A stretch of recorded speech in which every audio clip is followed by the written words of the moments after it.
So long as you're starting with high quality beef, cooking a good steak is as easy as throwing it on the grill or searing it in a hot skillet.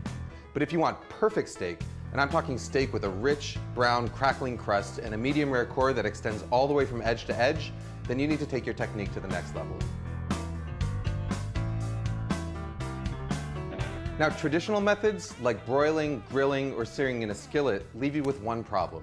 Your steak develops a temperature gradient inside it. So while the very center of the meat might be a perfect medium rare, as you move towards the outer layers, it becomes more and more cooked until you reach the edges, which have the dry, chewy texture of well-done meat. So the question is, how do you minimize this overcooking? So here's the thing, the more gently you cook your food, the smaller that temperature gradient inside is going to be.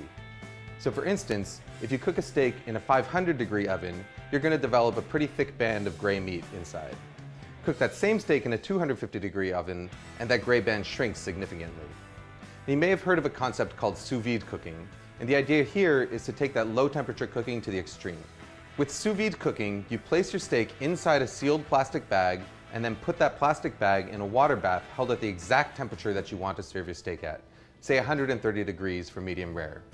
About 45 minutes later, you take your steak out of that bag and it's perfectly evenly cooked from edge to edge with no temperature gradient and no danger of overcooking.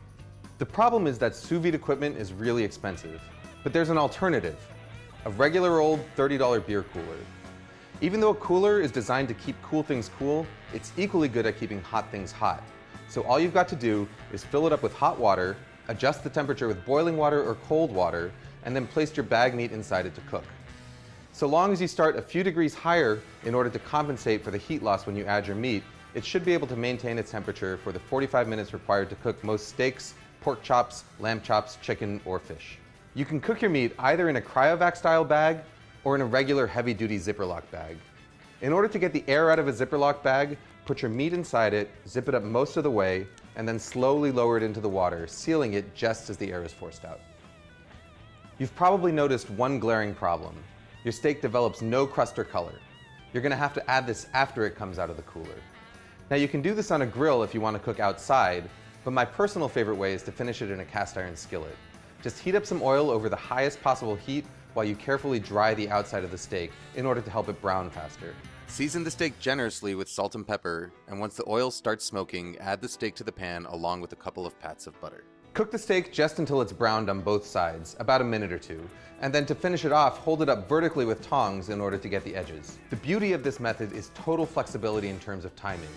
Once your steak comes up to temperature inside the cooler, you can let it sit there for up to a few hours longer without worrying that it's going to overcook.